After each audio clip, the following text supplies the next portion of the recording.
مسلمان ہر مسجد کے اندر دعا مانگتے ہیں، اور ہمارا امام حرم رو رو کر کے دعائیں مانگتا ہے، پیچھے جتنے لوگ ہوتے ہیں رو رو کر کے آمین بولتے ہیں اور دعائیں کرتے ہیں، دعا قبول نہیں ہو رہی ہے۔ وہی ذلت و خواری، کہیں امن و سکون نصیب نہیں ہے، اس کا مطلب لیکیج ہے، کہیں گڑبڑی ہے، کہیں تو بھی لیکیج ہے، دعا قبول کیوں نہیں ہو رہی ہے؟ آئیے چلو ایک حدیث دیکھ لیتے ہیں، کیا یہی تو نہیں ہے کہ جس کی وجہ سے دعا قبول نہیں ہو رہی ہے؟ دلیل اس طرح، وان ابن عباس رضی اللہ تعالی عنہما قال تلیت هذه الآیت عند رسول اللہ صلی اللہ علیہ وسلم یا ایها الناس کلوا مما رزقکم اللہ حلالا طیبا فقام سعد بن ابی وقاص رضی اللہ تعالی عنہما فقال یا رسول اللہ ادعو اللہ ان یجعلنی مستجاب الدعوہ فقال له النبی صلی اللہ علیہ وسلم یا سعد اطب مطعمک تکن مستجاب الدعوہ فوالذی نفس محمد بیدہ ان العبد لیقذف اللقمة الحرام فی جوفہ ما یتقبل منہ عمل 40 یوما وایما عبد نبت لحمہ من السحت او الربا فالنار اولی بہ، رواہ الطبرانی فی المعجم الاوسط، اور یہ روایت حسن لغیرہ ہے علامہ البانی کی تحقیق کے مطابق۔ حضرت ابن عباس فرماتے ہیں کہ نبی کریم صلی اللہ علیہ وسلم کے سامنے یہ آیت کریمہ تلاوت کی گئی، تلیت هذه الآیت عند رسول اللہ صلی اللہ علیہ وسلم، رسول اللہ صلی اللہ علیہ وسلم کے پاس یہ آیت پڑھی گئی، کون سی؟ یا ایھا الناس کلوا مما فی الارض حلالا طیبا، اے لوگو اللہ نے جو تمہیں حلال روزی دی ہے، طیب روزی دی ہے، وہ کھاؤ۔ اتنے میں ایک صحابی ہیں حضرت سعد بن ابی وقاص، وہ کھڑے ہوئے، فقام اسٹینڈ اپ، اسٹوڈ اپ، کھڑے ہو گیا، اور اللہ کے رسول ایک ریکویسٹ ہے، ایک بات بولنی ہے، کیا بولو؟ کہا کہ ادعو اللہ ان یجعلنی مستجاب الدعوہ، آپ میرے لیے دعا فرما دیں کہ میں مستجاب الدعوات ہو جاؤں۔ مستجاب الدعوات کا مطلب سمجھتے ہیں؟ میں جو دعا کروں اللہ قبول کر لے۔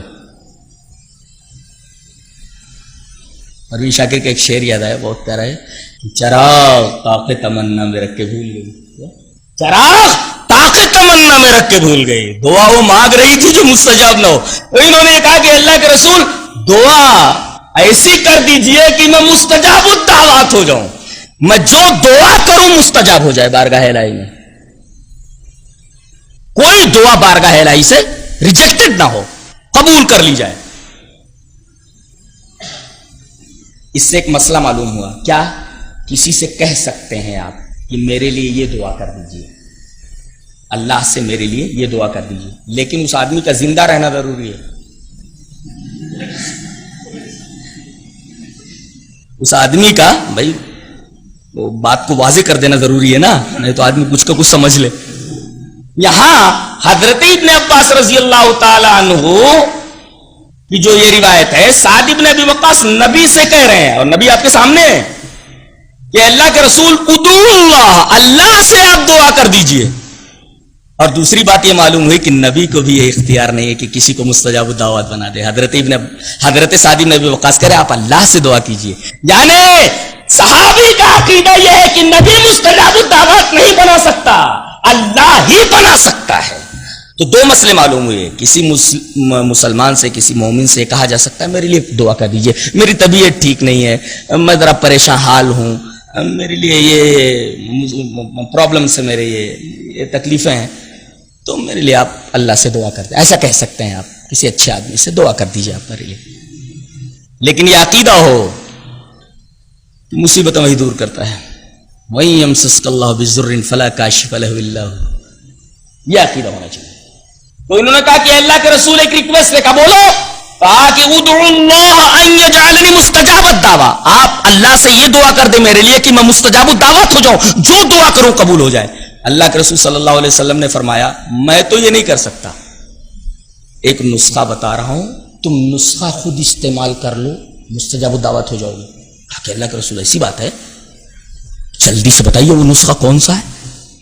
اللہ کے رسول نے کہا نسخہ ایک ہی بات ہے، یا سعد، اے سعد، اطب مطعمک، بس اپنی روزی کو پاک کر لے، تکن مستجاب الدعوات، تو مستجاب الدعوات ہو جائے گا۔ ایک ہی کام کرنا ہے، اگر ہر دعا اللہ سے قبول کروانی ہے اور آپ یہ چاہتے ہیں کہ میری کوئی دعا بارگاہ الہی سے ریجیکٹڈ نہ ہو، تو آپ کو ایک کام کرنا ہے مستجاب دعوت بننے کے لیے، اطب مطعمک، اپنی روزی کو پاک کر لو، مستجاب دعوت ہو جاؤ، تکن مستجاب دعوت۔ اس کے بعد آپ نے ایک عجیب بات فرمائی، فوالذی نفس محمد بیدہ، قسم ہے اس ذات کی جس کے ہاتھ میں محمد کی جان ہے، بے شک وہ بندہ لَيَقْذِفُ اللُّقْمَةَ الْحَرَامَ فِي جَوْفِهِ، اپنے پیٹ میں ایک حرام لقمہ ڈالتا ہے تو مَا يُتَقَبَّلُ مِنْهُ عَمَلُ 40 يَوْمًا، تو 40 دن کا عمل قبول ہی نہیں ہوتا۔ چلیے جناب، آپ مسجد میں جائیے 40 دن تک نماز پڑھیے 5 وقت کی، اور آپ کے پیٹ میں حرام رزق موجود ہے، 40 دن آپ کی نماز نہیں ہوئی، اس کے بعد ایک لقمہ کھا لیجئے، پھر پڑھتے رہیے، ایک بھی نماز قبول نہیں۔ اب روزے کا مہینہ آ رہا ہے، اب بغیر حلال اور حرام کی تمیز کے بغیر افطار ہے، سحری ہے، اور ساری چیزیں ہیں، اگر آپ کو حلال و حرام کی تمیز نہیں ہے تو یہ مہینے کا روزہ بھی گیا آپ کا، صرف بھوکا رہنا ہوا۔ آپ نے قسم کھا کر کے فرمایا والذی نفس محمد بیدی، قسم ہے اس ذات کی جس کے ہاتھ میں محمد کی جان ہے، ان العبد لیقذف اللقمۃ الحرام فی جوفہ، اپنے پیٹ میں لقمہ حرام ڈالتا ہے تو ما یتقبل منہ عمل 40 یوم، تو 40 دن کا عمل قبول نہیں ہوتا۔ اور آگے آپ نے فرمایا وَأَيُّمَا عَبْدٍ نَبَتَ لَحْمُهُ مِنَ السُّحْتِ أَوِ الرِّبَا فَالنَّارُ أَوْلَىٰ بِهِ، وہ بندہ جس کا گوشت ہی پلا بڑھا ہو حرام سے اور سود سے، تو آگ ہی اس کے لائق ہے، آگ ہی میں وہ جائے گا، جہنم میں جائے گا وہ۔ اور یہاں حرام کو سحت کہا گیا، سحت جانتے ہیں یہ صفت کس کی اللہ نے بیان کی ہے قرآن میں؟ ایک ہے آکل، کھانے والا، اور ایک ہے اکال، بہت زیادہ کھانے والا۔ مبالغہ کیسے گا؟ جیسے غافر بخشنے والا، غفار بہت زیادہ بخشنے والا، ایک ہے سامع سننے والا، ایک ہے سماع بہت زیادہ سننے والا۔ یہاں کہا گیا یہودیوں کے بارے میں سماعون للکذب اکالون للسحت۔ کتنی عجیب بات ہے کہ یہ جھوٹ کے سب سے زیادہ سننے والے اور سب سے زیادہ حرام کھانے والے ہیں۔ آج پوری دنیا کو انہوں نے سود کے خوفناک آکٹوپس کے ہاتھ میں دنیا کو دے دیا ہے۔ دینے والے کون ہیں؟ یہ یہودی۔ پوری دنیا کو سود کی آگ میں انہوں نے جھونک دیا ہے، اور اس کے پیچھے یہی یہودی ذہنیت کار فرما ہے۔ پوری دنیا سود کے چنگل میں جکڑی ہوئی ہے، اور یہ بات 1400 سال پہلے نبی کریم صلی اللہ علیہ وسلم کو یہ آیت اتر رہی ہے، سماعون للکذب اکالون للسحت، جھوٹ کے بہت زیادہ سننے والے اور سود کے بہت زیادہ کھانے والے۔ بتائیے یہ آیت معجزہ نہیں تو اور کیا ہے؟ دنیا میں سب سے بڑے سود خور اگر ہیں تو وہ یہودی، اور پوری دنیا کو انہوں نے سود کی آگ میں جھونک رکھا ہے، پوری دنیا پریشان ہے۔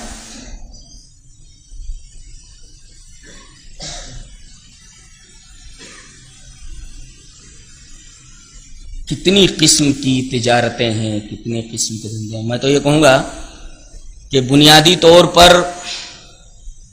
حصول رزق کے 2 ذرائع ہیں، ایک زراعت ہے اور ایک تجارت ہے۔